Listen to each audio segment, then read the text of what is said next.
This is Jeff Dumbarello, broker of Steelbridge Realty, here to talk about the 2014 Lee County, Florida residential market in review. Disclosure, this is my work done for me and shared with you. The data came from multiple sources. Those sources are the Lee County Clerk of the Court, the City of Cape Coral, the U.S. Census, and the MLS data.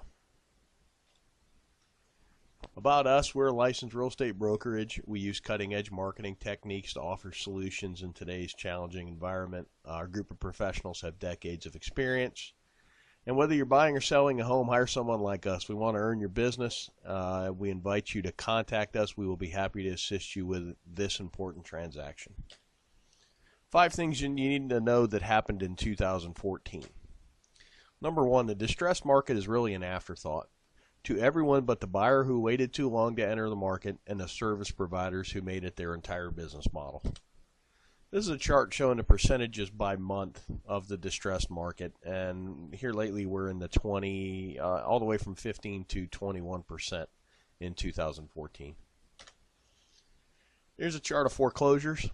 I made this chart last January, and I was pretty sure we had assumed the new normal status. This is the chart from this year, and we have definitely assumed the new normal status of foreclosures, which is essentially about 125 to 300. Here's the entire foreclosure trend for perspective. This was the second bump. I think a lot of people thought it was going to resemble this as another second wave. Supplying new inventory is one of the market's biggest challenges. Rising prices will induce some sellers to trade out. But then you got to question where you're going to go if you sold your home, and remember you're going to have to buy into the same market. And if you're an investor, you got to ask yourself, what are you going to do with the money? New construction is the answer to the inventory problem. Here's a couple things to think about. The appraisals will hold prices in check for a little bit until the channel's a little better defined. We're seeing that in our day-to-day business now. Interest rates are still very low, which makes homes affordable. We're really in the market missing an entire vintage of about 2008 through 2013. Land is still historically cheap for now, and here's some perspective on the land prices. This is all lots, all lot types in Cape Coral, average and median price. When you're looking at the last cycle, you really don't get what's going on in this cycle.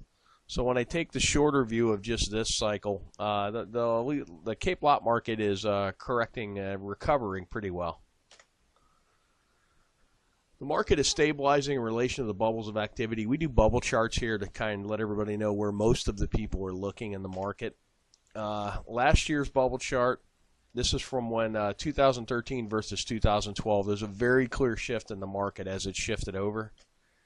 When I did 13 versus 14, there really isn't that much of a difference. The market's pretty much stabilized with, we're missing some cheaper homes in the $70,000 price range, but we're selling more 170,000 all the way up into the millions.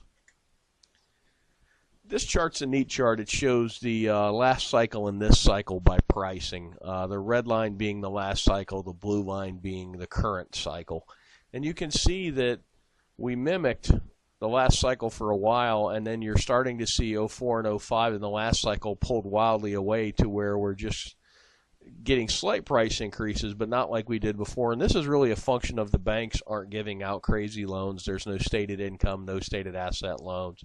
So this is a sustainable market that's actually driven by sensible leverage. Some perspective, we operate in a seasonal and a cyclical market. The seasonality is really determined by our weather. Up north, when it's warmer, is when they're busier in the real estate market. Here, when it's a little cooler, is when we're busier in the real estate market. The cyclical part of our market is governed by demographics, and we're going to talk about something, seasonal pricing bumps as well. Right now, we're in a sustainable boom. MIM is money in motion. It's every dollar that flowed through. This is actually dollars sold by realtors. And we had an 8.7 increase in the actual volume in the market. The amount of transactions went up 1.1%. The median is actually rising faster than the average, which shows the bottom of the market is coming up faster than the market itself is correcting. The percentage of bank-owned properties jumped up slightly from 13.6 to 15.05, where short sales really fell off the map. They were 8% of the market in 13, and they're only 3% of the market in 14. And another neat thing to look at, cash sales in 2013, 60.7% were cash in 2013. In 2014, 57%. So you had a decent price increase, and it really wasn't funded by leverage. And to give you a perspective, about 25-30% of the sales in the state of Florida are cash. So we're almost working at twice the cash sales percentage of the state of Florida. Money in motion is a key indicator. As long as the market continues to grow, that's a really good thing. The median's rising higher than the average. We talked about that. We also talked about the cash sales percentage. One thing I learned, if you base your business model on short sales, you need to find something else to do. And we're truly in a market where the buyers are paying slightly more for a slightly older and slightly smaller home. Market specifics. Two asset classes that really jumped out to me are townhouses and manufactured homes are actually growing. By property types, what's interesting to me is the manufactured homes are up 20% in sales counts, as are the townhouses. And when you look at the price increases, they're probably some of the lowest price increases, and that's the market seeking a good quality buy, basically. The single-family homes are up 7%. They just about mimic the market as a whole. A few thoughts on the jump in mobile homes and townhomes. Mobile homes have both a lower cost of entry and a lower cost to keep, and the blue-collar retirees from up north love them because they really only need them for 3 or 4 months of the year because they're still home doing stuff and walleye fishing and playing with the grandkids. But it's a nice, affordable home to get out of the cold weather. Townhouses kind of represent the same if you're adverse to a mobile home purchase. And really and truly, we found within the market that as the site-built homes hit a certain number, the manufactured homes take off, and it's about 3 to 1. So if a site-built home was trading for $300,000, the manufactured homes at $100,000 represent a lot of value to a retiree buyer. This is kind of what happened by city. 2014, what happened by city. And just a year-over-year difference. Punta Gorda's really burnt store, up 15%. That's pretty good. Lehigh Acres up 13%. And when I look down, Captiva's up 27%, which is pretty impressive. Things to watch in 2015. Essentially, you've got a seesaw in the market now with resale homes on one side of the seesaw and new construction on the other.